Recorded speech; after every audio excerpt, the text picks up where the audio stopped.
तो आज हम सबसे पहले चर्चा करेंगे पिछड़ा वर्ग क्या होता है, और फिर इसके बाद हम ये चर्चा करेंगे आज की क्लास में अन्य पिछड़ा वर्ग पिछड़े वर्ग से कैसे डिफरेंट है। तो यहाँ पर सबसे पहले पिछड़ा वर्ग उस वर्ग को कहा जाता है जो जन सामान्य वर्ग से पिछड़ जाता है, पीछे रह जाता है, उसे हम पिछड़ा वर्ग कहते हैं। और यहाँ पर अन्य पिछड़ा वर्ग का मतलब यहाँ पर एक ऐसे पिछड़े वर्ग में भी एक ऐसे कम्युनिटी, एक ऐसे समुदाय की बात हो रही है जो पिछड़ तो चुका है लेकिन वो अन्य लोगों में है, अदर लोगों में है, यानी इनकी संख्या कम भी नहीं है लेकिन फिर भी पिछड़ रहे हैं।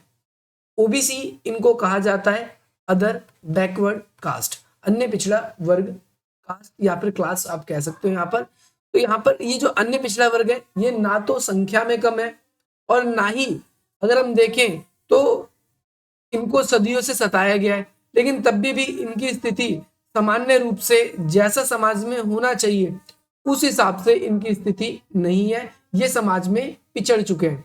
अब यहाँ पर आपको थोड़ा सा अन्य पिछड़ा वर्ग के बारे में जानकारी होनी चाहिए, या आपको थोड़ा कास्ट सिस्टम के बारे में थोड़ा बहुत पता होना चाहिए, तब आप प्रॉपर, क्योंकि ये जो ओबीसी है, अन्य पिछड़ा वर्ग है, इसमें कोई एक दो जाति नहीं आती। जो मैं आपको एक दो जाति के बारे में बता दूं और आपको क्लियर हो जाए कि भाई इसमें तो ये जाति आती है, इसमें कई सारी जाति आती है, 30 से भी ज्यादा जातियां आती है। बस आप इस जगह पर ये समझोगे कि पिछड़े वर्ग में अगर हम देखें तो कुछ लोग ऐसे भी थे जो संख्या में कम नहीं है लेकिन तब भी उनकी स्थिति धीरे धीरे वो पिछड़ते गए या फिर उनकी स्थिति खराब होती गई। हमने ऐसे वर्गों को नाम दिया अन्य पिछड़ा वर्ग। और ऐसा नहीं है कि इसके अंदर केवल हिंदू ही आते हैं, इसके अंदर मुस्लिम धर्म के लोग भी आते हैं, ओबीसी का सर्टिफिकेट वो भी बनाते हैं, यानी वो कम संख्या में नहीं है लेकिन तब भी उनकी स्थिति, ना ही वो निचली कास्ट में या निचली कास्ट से संबंध रखते हैं लेकिन तब भी वो क्या करते हैं, वो पिछड़े वर्ग में आते हैं। तो आपको पता चल गया, इसे इंग्लिश में अदर बैकवर्ड क्लास के रूप में हम कहते हैं कि ये पूरा वर्ग है, ये पूरा एक क्लास है। यह जो है अनुसूचित जाति और अनुसूचित जनजाति से एक अलग कोटि का है। अनुसूचित जाति का मतलब यहाँ पर एससी से है और अनुसूचित जनजाति का मतलब एसटी से है। एससी का मतलब आप सभी को पता है शेड्यूल कास्ट, और एसटी का मतलब शेड्यूल ट्राइब्स है, जिसमें शैक्षिक और सामाजिक पिछड़े वर्ग के कारण इनकी जो गिनती है वो निचले वर्ग में की जाती है। हम देखते हैं सामाजिक हैसियत के रूप में और शैक्षिक स्थिति के रूप में एससी और एसटी की स्थिति ज्यादा अच्छी नहीं है, इसीलिए इस समुदाय को पिछड़ा वर्ग कहा जाता है। लेकिन जब हम ओबीसी की बात करते हैं तो ये अन्य पिछड़ा वर्ग है, ना ही ये जातिगत रूप से है, ना ही ये हम देखते हैं ये संख्यात्मक रूप से कम है, लेकिन तब भी इनका विकास नहीं हुआ, इसीलिए हम इसे क्या नाम देते हैं, अन्य पिछड़ा वर्ग। लेसन नंबर 6 में हमने देखा है कि पिछड़ी जातियों के अंतर्गत कांग्रेस काम कर रही थी। लेसन नंबर 6 आपने पढ़ा होगा, उसमें कांग्रेस काम कर रही थी कि जो पिछड़ी जाति के जो वर्ग थे उनकी स्थिति को हम कैसे सुधार सकते हैं। ऐसे ही हमने आगे देखा 1977 में जब जनता पार्टी की सरकार आई तो जनता पार्टी की सरकार ने क्या किया, एक आयोग बनाया था। एक क्या बनाया, आयोग बनाया था। इस आयोग का नाम रखा गया था मंडल आयोग। इस आयोग का क्या नाम रखा गया था, मंडल आयोग। और इस मंडल आयोग को एक काम दिया गया था, आपको ये चेक करना है कि जो ये अन्य पिछड़ा वर्ग है ये क्यों इसका विकास नहीं हो पा रहा, क्यों इनकी आर्थिक स्थिति इतनी खराब है। तो यहाँ पर अन्य पिछड़ा वर्ग की स्थिति को सुधारने के लिए इन्होंने क्या किया, आगे चलकर एक कमीशन बना दिया। उस कमीशन का नाम ही दे दिया इन्होंने मंडल आयोग। और ये किसकी सरकार में, किस पार्टी की सरकार में इसे फॉर्म किया गया था, तो इसे जनता पार्टी की सरकार में फॉर्म किया गया था। जनता पार्टी ने कई समय तक अपनी रिपोर्ट तैयार करवाई इससे, और इसके बाद में इसने रिपोर्ट तैयार करी और इसके बाद में सोशलिस्ट पार्टी और भारतीय क्रांति दल जो है वो भी इस रिपोर्ट को सपोर्ट कर रहे थे या फिर इसको काम करने के लिए कह रहे थे। तो यहाँ पर ये मंडल है क्या, तो आपको मैंने बताया था, देखो नीचे नाम भी आ जाएगा आप लोगों के लिए, बीपी मंडल, इसे बोलते हैं बिंदेश्वरी प्रसाद मंडल। देखो यहाँ पर आपको ये दिख रहे हैं तस्वीर इनकी, बीपी मंडल। इनके नाम से ही, क्योंकि ये इसके अध्यक्ष थे इसीलिए इसके नाम की वजह से ही इनका नाम क्या रख दिया, मंडल कमीशन। बिहार से सांसद चुने गए थे। दूसरी ओर अन्य पिछड़े वर्ग आयोग के अध्यक्षता इन्होंने की थी। दूसरी बात, इस आयोग ने अन्य पिछड़े वर्ग की स्थिति को सुधारने के लिए आरक्षण देने की सिफारिश की। इन्होंने कहा जिस तरीके से एससी और एसटी को आरक्षण दिया गया, अगर इस जाति को भी या इस क्लास को भी हम क्या कर देंगे, हम इस क्लास को भी अगर आरक्षण दे देंगे तो क्या हो जाएगा, इनकी स्थिति सुधर सकती है। बिहार के समाजवादी नेता थे और 1968 में 1.5 महीने तक बिहार के मुख्यमंत्री पद पर भी रहे हैं बीपी मंडल, और 1977 में जनता पार्टी में शामिल हुए, और जब ये उस पार्टी में शामिल हुए तो उन्हें इस आयोग का क्या कर दिया गया, अध्यक्ष बना दिया गया। ठीक है भाई। अब मंडल को लागू करना, यानी मंडल आयोग की जो रिपोर्ट थी, ये रिपोर्ट किस चीज को लेकर थी, आरक्षण।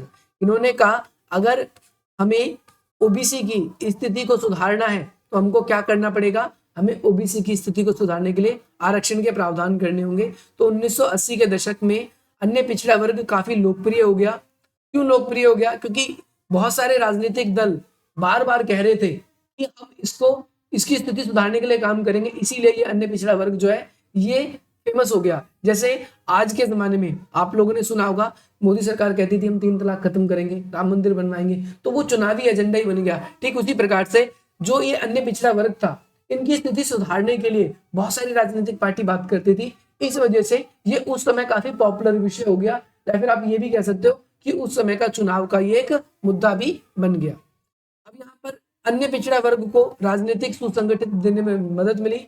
इनके लिए कहा गया, एक तो नौकरी में इनको आरक्षण दिया जाएगा, और दूसरा इनको एजुकेशन, शिक्षा के क्षेत्रों में भी इसे क्या दिया जाएगा, आरक्षण दिया जाएगा, ताकि ऐसे लोग जिनकी स्थिति खराब है उनकी स्थिति को सुधारा जा सके। ऐसा कहा गया, एक तो रोजगार के सिलसिले में और दूसरा शिक्षा के क्षेत्र में, दोनों क्षेत्रों में इनकी स्थिति को सुधारने के लिए इनके लिए आरक्षण की व्यवस्था की जाएगी। लेकिन अब ये जो आरक्षण की बात थी, ये केवल पहले 10 वर्षों की थी, केवल 10 वर्षों की बात हुई थी, भाई 10 वर्षों तक हम इसके लिए आरक्षण की व्यवस्था करेंगे। लेकिन आज के जमाने में ये जो आरक्षण है, ये एक काफी विकराल रूप ले चुका है। आप ये कह सकते हो आरक्षण जो है वो काफी विकराल रूप ले जाने की वजह से कोई भी राजनीतिक पार्टी अब ऐसा नहीं चाहते कि इनके आरक्षण को खत्म कर दें, क्योंकि उनको पता है जैसे हमने आरक्षण खत्म किया वैसे हमारी स्थिति, हमारे को इनकी कम्युनिटी में से कोई भी वोट नहीं डालेगा। इसीलिए आप सभी को ध्यान रखना है। तो ये अन्य पिछड़ा वर्ग जो है, ये बेसिकली राजनीतिक मुद्दा बन गया। स्थिति सुधारने के लिए आप देख रहे हो जगह जगह इसके विरोध भी हो रहे हैं ना। अब यहाँ पर कई बार अन्य पिछड़ा वर्ग की वजह से इसकी सिफारिशों को लागू नहीं कर रहे, इसीलिए कई बार सरकार भी गिर रही है। और यहाँ पर आप देख रहे हो कि पुलिस वाले कैसे लोगों को मार रहे हैं, क्योंकि लोग बात क्या कर रहे हैं, ओबीसी के आरक्षण की बात कर रहे हैं, बार बार ही बात कर रहे हैं। तो यहाँ पर ये डायग्राम इन्हीं सब का दिखाया गया है। अब यहाँ पर ये इंपॉर्टेंट है मंडल आयोग के बारे में, उसकी रिपोर्ट इसके अंदर आपको जानने को मिलेगी क्या है। यहाँ से पेपर में क्वेश्चन आता है, इंदिरा साहनी केस को लेकर भी क्वेश्चन आता है, तो ध्यान से सुनिए। दक्षिण के राज्यों में अगर बहुत पहले ना देखें तो कम से कम 1960 के दशक से ही अन्य पिछड़े वर्ग के लिए आरक्षण का प्रावधान चला रहा है। अगर हम भारत को देखें तो भारत को 2 वर्गों में बांटा गया, एक उत्तर भारत और एक दूसरा दक्षिण भारत। दक्षिण भारत में तो ओबीसी के लिए क्या किया गया है, आरक्षण किया गया था, लेकिन उत्तर भारत में नहीं किया गया था। तो उत्तर भारत में भी ओबीसी के लिए आरक्षण की बात किसने करी, मंडल आयोग ने करी। 1977 से 1979 तक जनता पार्टी की सरकार ने अन्य पिछड़े वर्ग के आरक्षण को लागू करने के लिए आवाजें उठाई। आपने देखा जो मंडल आयोग जो बना भी, ये जनता पार्टी की सरकार नहीं बनाया। और ये ध्यान रखना है, बहुत इंपॉर्टेंट है, आपसे पेपर में क्वेश्चन आता है, बिहार के तत्कालीन मुख्यमंत्री है ना कर्पूरी ठाकुर ने इस दिशा में अग्रणी थे। आपसे पेपर में पूछा जाएगा कि कौन से मुख्यमंत्री थे बिहार के जिन्होंने मंडल मुद्दे को आगे बढ़ाने की बात करी, तो कर्पूरी ठाकुर थे। और कौन से सीएम रहे थे जो उसके अध्यक्ष बने, तो उस जगह पर आपको बीपी मंडल नाम लिखना है। ठीक है। उस समय बिहार की सरकार ओबीसी को आरक्षण देने के लिए एक नीति लाई थी। जब बिहार में कहा गया कि भाई ओबीसी वालों को आरक्षण दिया जाएगा, तो इस बात को लेकर केंद्र सरकार में भी भूचाल मच गया, क्योंकि बिहार एक छोटा सा राज्य है, जब वो ओबीसी वालों को आरक्षण देगा तो फिर केंद्र सरकार को भी देनी चाहिए, ऐसी बात निकल के आ गई। तो 1978 में एक आयोग बनाया गया और उस आयोग का ये जिम्मा दिया गया कि भाई आपको देखना है कि ये जो अन्य पिछड़ा वर्ग है, उस अन्य पिछड़े वर्ग की स्थिति को कैसे सुधारा जा सकता है। यही बात समझ में। और इसके लिए एक आयोग बनाया गया जिसे दूसरा अन्य पिछड़ा वर्ग आयोग भी कहा गया। देखो यहाँ पर ये इंपॉर्टेंट था, आप लोगों को ध्यान रखना है। इसके बाद में इसकी सिफारिश में क्या थी, इसने बताया इस आयोग ने कि अगर हमें इन वर्ग के पिछड़ेपन की स्थिति को सुधारना है तो हमें क्या करना होगा कि भाई हमें आरक्षण की व्यवस्था करनी होगी, जिस प्रकार एससी और एसटी के लोगों के लिए की गई है, ठीक उसी प्रकार से ओबीसी के लोगों के लिए भी आरक्षण की व्यवस्था की जानी चाहिए। लेकिन उस समय कोई इसमें कोई कास्ट के हिसाब से नहीं था, ये क्लास के हिसाब से था। तो हम कह सकते हैं पिछड़े वर्ग के जो लोग थे वो हो सकता है जाति के आधार पे भी होंगे, और हो सकता है वो उनकी क्लास के आधार पे होंगे, धर्म के आधार पे भी होंगे। तो बेसिकली आज के जमाने में जो ओबीसी का आरक्षण है वो उनकी जाति के आधार पे ही है। आप देखोगे कई स्टेट ऐसे हैं, जैसे उत्तर प्रदेश में आप देखोगे, उत्तर प्रदेश में कई लोग ऐसे हैं जो ओबीसी की कैटेगरी में आएंगे, लेकिन एमपी में जाते ही वो एचटी कहलाएंगे, एमपी में जाते ही वो एससी कहलाएंगे। अलग अलग राज्यों में अलग अलग आरक्षण की भी जातियों को अलग अलग बताया गया है। ठीक है भाई, ये भी ध्यान रखना आप सभी को। इंपॉर्टेंट बात आप लोगों के लिए ये है कि जब ओबीसी की सिफारिशों को लागू किया जा रहा था या मंडल आयोग की सिफारिशों को जब लागू किया जा रहा था, तो ये कहा गया एक तो शैक्षिक संस्थाओं में और सरकारी नौकरी में, इन दोनों जगह ओबीसी के लिए जो है 27% आरक्षण की सिफारिश की थी इन्होंने, और 27% आरक्षण मिला भी था। ध्यान रखना है आप सभी को। अब जब इनको आरक्षण मिल गया तो देश में जगह जगह आंदोलन होने लगे, बहुत ज्यादा क्या होने लगे, आंदोलन होने लगे। और उसी समय देखो 1990 के अगस्त में यहाँ पर बताया गया है कि राष्ट्रीय मोर्चे की सरकार ने मंडल आयोग की सिफारिश को लागू करने का फैसला किया। यह सिफारिश केंद्र सरकार के कार्यक्रम उपक्रमों में देखें नौकरी में पिछड़े वर्ग को आरक्षण देने की बात थी। सरकार के इस फैसले से कई जगहों पर आंदोलन हुआ, विरोध भड़का, और इससे एक बंदा भी था जिसका नाम था, इसमें मैं बताऊं, एक केस भी सर्वोच्च न्यायालय में दायर किया गया कि भैया ओबीसी को आरक्षण नहीं देना चाहिए, और इस केस का नाम क्या रखा, इंदिरा साहनी केस। ठीक है, ओबीसी के आरक्षण के विरुद्ध में सुप्रीम कोर्ट में केस दायर किया गया, उस केस का नाम क्या रखा, इंदिरा साहनी केस। ध्यान रखना, इंदिरा साहनी के हिसाब से पूछा जाता है कई बार, तो बच्चे गलत लिख देते हैं कि आपातकाल से पहले जो इंदिरा गांधी पे जो आरोप लगाए गए थे ना कि चुनाव में धांधली करें, उसका लोग बाग लिख देते हैं, पर ये गलत है। इसमें ध्यान रखना है आप सभी को। सर्वोच्च न्यायालय में ओबीसी के आरक्षण के खिलाफ जो केस दायर किया गया उसे इंदिरा साहनी नामक केस कहा गया था। सरकार के इस फैसले के खिलाफ अदालत में जिन लोगों ने अर्जी दी थी उसमें से एक इंदिरा साहनी नाम का व्यक्ति था, इसीलिए इसका नाम क्या रखा गया, इंदिरा साहनी केस। आगे बात समझ में। इसके बाद में 1992 में नवंबर में सर्वोच्च न्यायालय ने क्या किया, भाई सरकार के जो निर्णय थे ओबीसी को आरक्षण देने का, बिल्कुल इसे कहा ठीक है, कोई दिक्कत नहीं है, बस कुछ लोग अपनी राजनीति चमकाने को लेकर या फिर उनको आरक्षण नहीं मिल पा रहा है इसीलिए वो ऐसा कर रहे हैं, उनका ये कहना था। बाकी ओबीसी को जो आरक्षण मिला उसमें कोई भी समस्या या कोई भी परेशानी नहीं थी। तो आपने देखा कि किस तरीके से ओबीसी वालों को क्या मिला, आरक्षण मिला। अभी आरक्षण मिल गया तो आरक्षण मिलने से कुछ उसके परिणाम भी निकलेंगे। तो राजनीति में इस आरक्षण मिलने के क्या परिणाम हुए, तो 1980 के दशक में दलित जातियों की राजनीतिक पार्टी भी संगठित होकर उभरी। यानी ओबीसी वाले जैसे यूनाइटेड हुए, ओबीसी के लिए 27% आरक्षण कर दिया। अगर 100 पद पर सीट मतलब नौकरी निकली है 100 सीटों पर, तो 27 सीट ओबीसी वालों को दी जाएगी, खाली जाएगी लेकिन ओबीसी वालों को ही जाएगी, ऐसा कहा गया। 27% आरक्षण का मतलब ये है। इसके अलावा अब भाई एससी और एसटी जो है इनको भी आरक्षण दिया जाता है। मैं आपको बता दूं, इनको भी आरक्षण दिया जाता है। एक को दिया जाता है मेरे ख्याल से 14% और एक को दिया जाता है 7.5%, लगभग मेरे ख्याल से, जहां तक मेरे को याद आ रहा है लगभग। ये पहले था कि इंडिया में 50% से ज्यादा आरक्षण नहीं हो सकता, इसीलिए इन दोनों का जब हम सबका टोटल करेंगे तो लगभग मेरे ख्याल से 49.5 आना चाहिए। ठीक है, तो इससे ज्यादा आरक्षण नहीं होगा। तो भाई जो छोटी जाति के, जो फिर हम कहें दलित जाति के जो लोग थे, उन्होंने भी अपने आप को संगठित करने का फैसला किया। और 1978 में बामसेफ की पेपर में फुल फॉर्म पूछ लेता है, तो बी का मतलब क्या है, बैकवर्ड, फिर एंड, एम का मा का मतलब क्या है, माइनॉरिटीज, है ना, सेफ एस है इसका मतलब, इससे है कम्युनिटी, क्या लिखा, कम्युनिटीज और एम्प्लॉयमेंट फेडरेशन। बामसेफ के बारे में आपसे पूछा जाएगा तो आपको ये पूरा का पूरा फुल फॉर्म लिखना है, पेपर में बहुत बार पूछा गया, ये क्वेश्चन इंपॉर्टेंट है। इसका गठन किया गया और ये कहा गया कि भाई सरकारी कर्मचारी को कोई साधारण सा ट्रेड यूनियन नहीं है, और इस संगठन ने बहुजन यानी अनुसूचित जाति और अनुसूचित जनजाति, अन्य पिछड़ा वर्ग और अल्पसंख्यकों को राजनीतिक रूप से सपोर्ट करने में काफी हद तक भूमिका निभाई। ध्यान रखना है कि ये, आप सभी को ध्यान रखना है कि जो ये बामसेफ है, ये बेसिकली क्या था, ये वो लोग थे जिनको आरक्षण मिला था, क्योंकि ओबीसी वालों को भी मिला था, एससी वालों को भी मिला था, एसटी वालों को भी मिला था। तो इन सबको संगठित करके इनको क्या किया गया, राजनीतिक स्तर पर इनकी स्थिति सुधारी जा सके, इसके लिए काम किया गया। आगे बात समझ में। आगे चलकर एक पार्टी भी बनी जिसका नाम है बहुजन समाज पार्टी, जिसे बीएसपी बोलते हैं, बीएसपी, बहुजन समाज पार्टी। आपसे पेपर में बहुत बार क्वेश्चन आता है कि बीएसपी की स्थापना किसने करी, तो बहुत से लोग गलत उत्तर दे देते हैं, मायावती। ध्यान रखना है, काशीराम जी ने क्या करी थी, बहुजन समाज पार्टी की स्थापना करी थी। यह है काशीराम, इसके बारे में भी हम पढ़ेंगे। अब भाई आपको ध्यान रखना है, बहुजन समाज पार्टी जिसे हम बसपा भी बोलते हैं, अगर पेपर में आ जाए ब स प, तो ये बहुजन समाज पार्टी है। उत्तर प्रदेश में सबसे ज्यादा बार अगर कोई किसी पार्टी का सीएम बना है तो वो बसपा का ही बना है, ध्यान रखना है। और मतलब आधुनिक समय में दलित में अगर हम बात करते हो तो सबसे ज्यादा किसके बने, बसपा का ही बना है।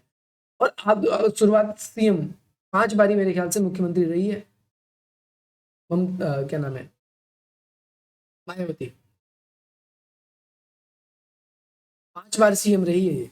तो ध्यान रखना है कि बसपा एक ऐसी पार्टी थी जो स्टार्टिंग में छोटी पार्टी थी, लेकिन इसने क्या किया, जो जैसे अनुसूचित जाति है, अनुसूचित जनजाति है या ओबीसी का इसने सपोर्ट हासिल कर लिया। और इसके बाद में पंजाब, हरियाणा, उत्तर प्रदेश में जितने दलित मतदाता थे उन सब का सपोर्ट इसको मिलता था, और चुनाव में इसने बेहतरीन प्रदर्शन किया।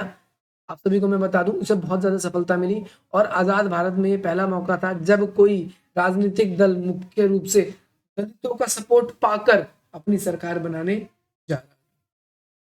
आपसे एक तो बामसेफ के बारे में यहाँ से क्वेश्चन पेपर में आता है पक्का। एक आपसे पूछेगा बहुजन समाज पार्टी की स्थापना किसने करी, बसपा का पूरा नाम बताइए, बसपा को किस समय सबसे ज्यादा सफलता मिली, तो 89 से 91 के बीच में सफलता ज्यादा मिली। कहाँ कहाँ पर, पंजाब, हरियाणा और उत्तर प्रदेश में भी इनको सफलता। अब यहाँ पर देखो बताया गया है कि दरअसल काशीराम के नेतृत्व में बसपा ने अपने संगठित बुनियाद व्यवहार केंद्रित नीति रखा, यानी बेसिकली अपने आप को संगठित करने की कोशिश कर रही थी। बहुजन, ध्यान रखना है जो शब्द है बहुजन, ये बहुजन अनुसूचित जाति, अनुसूचित जनजाति और अन्य पिछड़ा वर्ग, इन सभी, या फिर जो धार्मिक रूप से अल्पसंख्यक है, कम संख्या में, मुस्लिम धर्म कम संख्या में, सिख धर्म के लोग कम संख्या में, ईसाई धर्म के लोग कम संख्या में, तो ये अल्पसंख्यक भी, इनके लिए बहुजन शब्द इस्तेमाल किया जाता है।